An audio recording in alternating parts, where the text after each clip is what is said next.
Hola, buenos días, buenas tardes, buenas noches. ¿Cómo se encuentran el día de hoy? Es un placer, un gozo poder saludarles por este medio. Que Dios me les bendiga y sean bienvenidos a nuestro devocional, lo que Jesús exige, del pastor John Piper, con nuestra exigencia número 41. Comenzamos. Exigencia 41. Lo que Dios juntó, no lo separe el hombre, porque quien se divorcia y se casa con otra, adultera. Cualquiera que repudia a su mujer y se casa con otra, comete adulterio contra ella. Marcos 10, del 11 al 12. Todo el que repudia a su mujer y se casa con otra, adultera, y el que se casa con la repudiada del marido, adultera. Lucas 16, 18. También fue dicho: cualquiera que repudia a su mujer, dele carta de divorcio. Pero yo os digo que el que repudia a su mujer, a no ser por causa de fornicación, hace que ella adultere, y el que se casa con la repudiada, comete adulterio. Mateo 5, 31 al 32. Y yo os digo que cualquiera que repudia a su mujer, salvo por causa de fornicación, y se casa con otra, adultera, y el que se casa con la repudiada, adultera. Mateo 19, 9. Jesús implantó una norma para la fidelidad matrimonial más alta que la de Moisés o la de los maestros judíos de la época. No ratificó el permiso para divorciarse que aparece en Deuteronomio 24. Dijo que se debía a la dureza del corazón humano, Mateo 19, 8, y dejó entrever que él había venido a cambiar eso. En el presente capítulo intentaremos discernir exactamente cuán alta es la norma del Señor en relación con la fidelidad matrimonial. Indicios en Moisés de que el divorcio no destruía a la unión de Dios. Yo supongo que Jesús vio un nivel más alto para el matrimonio, dado a entender no solo en la narración de la creación en Génesis 2:24, sino también en la propia redacción de Deuteronomio 24, 1 al 4, que muestran que la relación de una sola carne que establece el matrimonio no queda completamente anulada al divorciarse, ni siquiera al volver a casarse. Tome en cuenta las palabras de Moisés: cuando alguno tomare mujer y se casare con ella, si no le agradare por haber hallado en ella alguna cosa indecente, le escribirá carta de divorcio y se la entregará en su mano y la despedirá de su casa. Y salida de su casa podrá ir y casarse con otro hombre. Pero si la aborreciere este último y le escribiere carta de divorcio y se la entregare en su mano y la despidiere de su casa, o si hubiere muerto el postrer hombre que la tomó por mujer, no podrá su primer marido, que la despidió, volverla a tomar para que sea su mujer, después que fue envilecida, porque es abominación delante de Jehová. Y no has de pervertir la tierra que Jehová tu Dios te da por heredad. Deuteronomio 24, del 1 a 4. Lo extracomún de estos 4 versículos es que, aunque dan por sentado el divorcio, la mujer que se divorcia queda envilecida al volverse a casar, versículo 4. Por consiguiente, bien pudo ser que cuando los fariseos le preguntaron a Jesús si el divorcio era legítimo, él basara su negativa en la intención primera de Dios expresada en Génesis 1:27 y 2:24, además de lo que se da a entender en Deuteronomio 24:4, de que el matrimonio después del divorcio, aunque estaba permitido, envilecía a la persona. En otras palabras, había pistas en escrituras de Moisés de que la concesión de divorcio se otorgaba basada en la dureza del corazón del hombre y no convertía al divorcio ni a las segundas nupcias el camino que más honraba a Dios. Quien se divorcia y se casa con otra, adultera. La prohibición de Moisés de que una esposa regrese con su primer marido, incluso si el segundo esposo muere, porque es abominación, versículo 4, indica que hoy no debe romperse ningún segundo matrimonio para restablecer el primero. Más adelante retomaré ese asunto, pero por ahora diría que incluso un desobediente segundo o tercer matrimonio no debe romperse, sino confesarse como inferior a lo ideal y, a pesar de ello, ser santificado por la misericordia de Dios. Queda mejor ante los ojos de Dios que más pactos rotos. Lo prohibición sin excepción. En el Evangelio, Jesús expresa 2 veces, sin excepciones, su prohibición del acto de divorciarse seguido del de volver a casarse. En Lucas 16:18 dice: todo el que repudia a su mujer y se casa con otra, adultera, y el que se casa con la repudiada del marido, adultera. Aquí Jesús parece llamar adulterio al matrimonio después del divorcio. Son palabras muy fuertes. Evidentemente, la razón por la que llama adulterio a un segundo matrimonio es porque el primero se sigue considerando válido. Por ende, Cristo asume una postura que contradice la cultura judía de la época en que se consideraba que al divorciarse quedaba implícito el derecho de volver a casarse.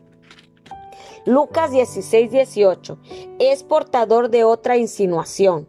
La segunda mitad del versículo, el que se casa con la repudiada del marido, adultera, muestra que el hombre no solo es culpable del adulterio cuando se divorcia y se vuelve a casar, sino que cualquier hombre que se casa con una mujer divorciada comete adulterio. Esto resulta mucho más asombroso porque la mujer de la que se habla es, supuestamente, la parte inocente en este divorcio, porque cuando su esposo se divorcia de ella, es él quien comete adulterio al casarse con otra, al parecer, porque no tiene derecho a divorciarse de su esposa. Es decir, ella no ha hecho nada para que el divorcio sea legítimo. No obstante, cualquier hombre que se case con dicha mujer abandonada, dice Jesús, adultera. Esto resulta muy duro. Jesús llama a la mujer cuyo esposo la haya abandonado para casarse con otra mujer a manifestar la santidad de su matrimonio y la naturaleza de su pacto matrimonial, no casándose más. Como no se menciona ninguna excepción en el versículo y como evidentemente Jesús rechaza el concepto común del divorcio que incluye el derecho a volver a casarse, los primeros lectores del Evangelio de Lucas se habrían quedado perplejos al no ver ninguna excepción, basándose en que Jesús compartía la aprobación cultural del divorcio. El otro caso del completo rechazo de Jesús a volver a casarse después de divorciarse aparece en Marcos 10, del 11 al 12.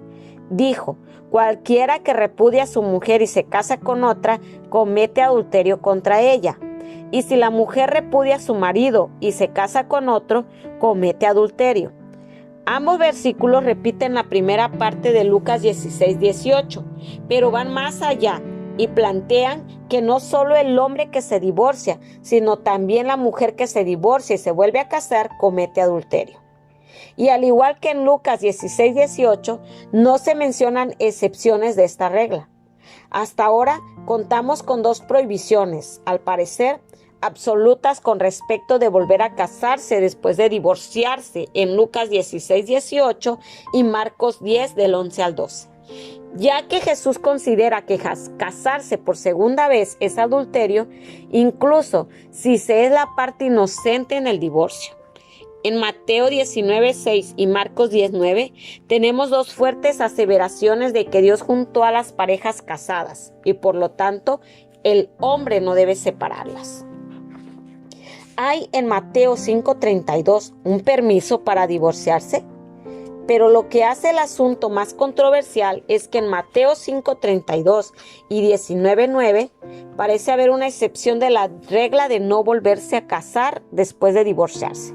En Mateo 5:32 Jesús dice: el que repudia a su mujer a no ser por causa de fornicación hace que ella adultere, y el que se casa con la repudiada comete adulterio. Una vez más, en Mateo 19:9, él dice: cualquiera que repudia a su mujer salvo por causa de fornicación y se casa con otra adultera.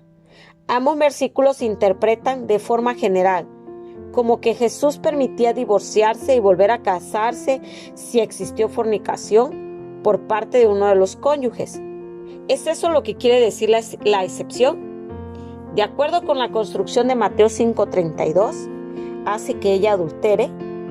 Jesús supone que en la mayoría de las situaciones en esa cultura, la esposa a quien el esposo dejó por su propia voluntad se verá envuelta en un segundo matrimonio.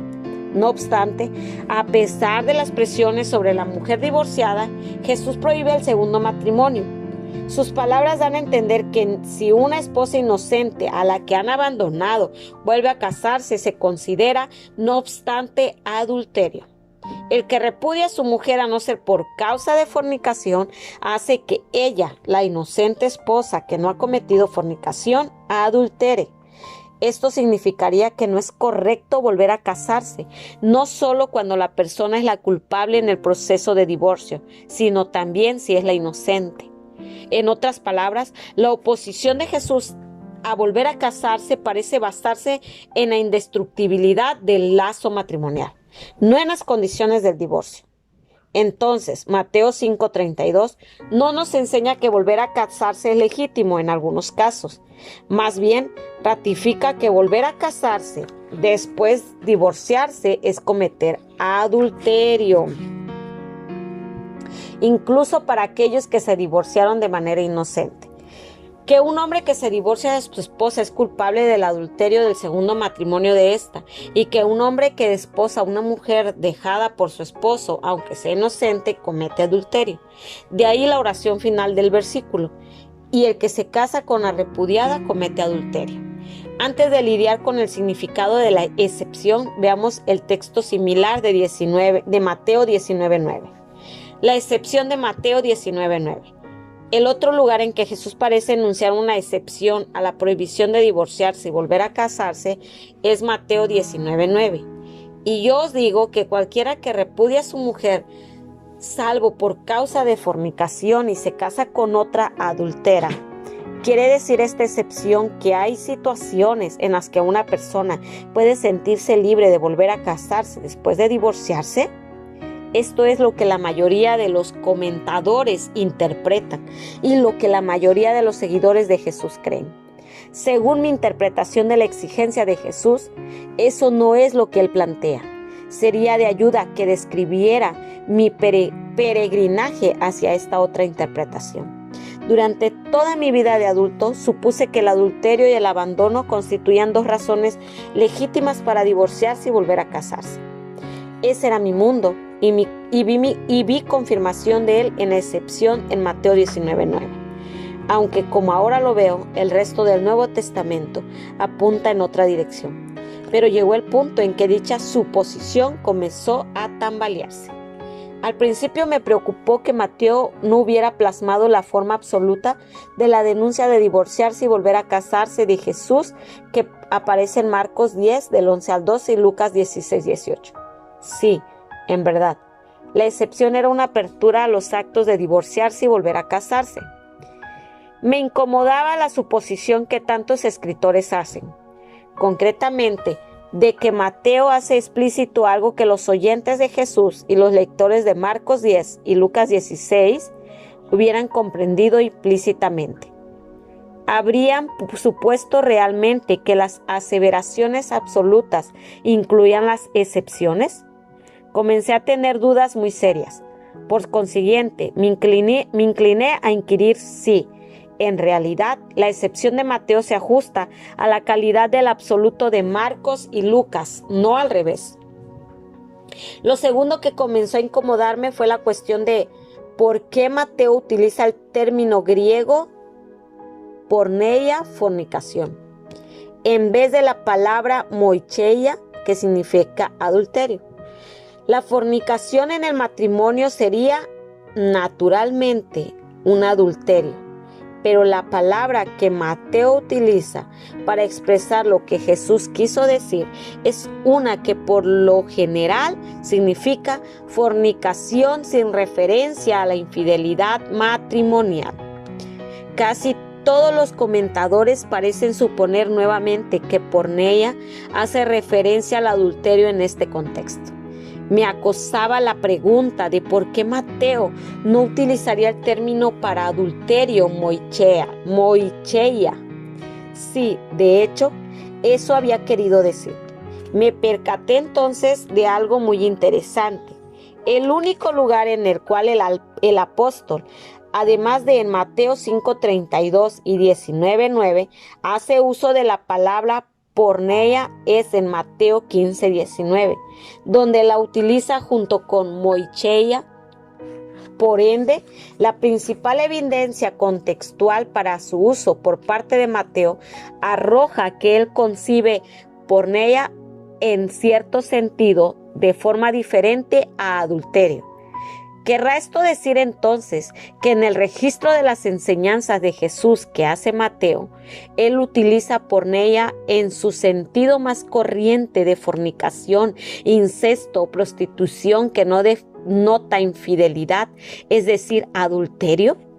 La siguiente pista en mi búsqueda de una explicación llegó cuando me di cuenta del uso de porneia en Juan 8:41. Cuando los líderes judíos indirectamente acusan a Jesús de ser fruto de porneia.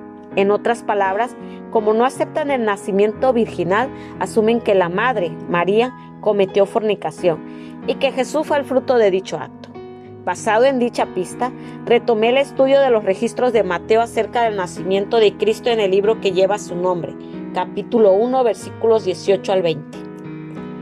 La importancia de las excepciones para el compromiso matrimonial de José con María. En estos versículos se hace referencia a José y María como esposo y esposa. Sin embargo, se les describe como dos personas comprometidas. Esto se debe probablemente al hecho de que los términos griegos para esposo y esposa son sencillamente hombre y mujer, y al hecho de que el compromiso matrimonial en aquella época tenía mucha más importancia que ahora.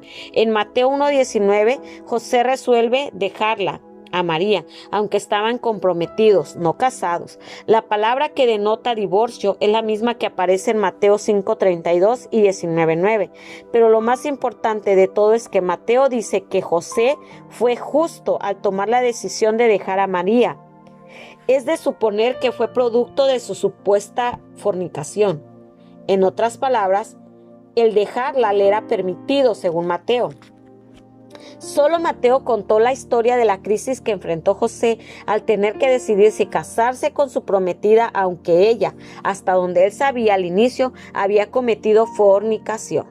Al dar tratamiento a la crisis, llamó justo a José por pensar en dejarla. Eso significa que Mateo, como seguidor de Jesús, no consideraba que este tipo de divorcio era incorrecto.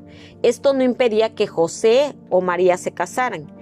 Como solo Mateo había contado la historia y suscitó esta pregunta, fue el único escritor del Evangelio que sintiera alguna necesidad de dejar claro que la prohibición absoluta de Jesús de casarse después de divorciarse no abarca una situación como la de José y María. Es por eso que creo que incluye la excepción. Registró las palabras de Jesús: cualquiera que repudia a su mujer, sin incluir, claro está, el caso de fornicación entre parejas comprometidas y se casa con otra, adultera. Una objeción común a esta interpretación es que, tanto en Mateo 19, 3 al 9, como en Mateo 5, del 31 al 32, Jesús responde a la cuestión que se refiere al matrimonio, no al compromiso.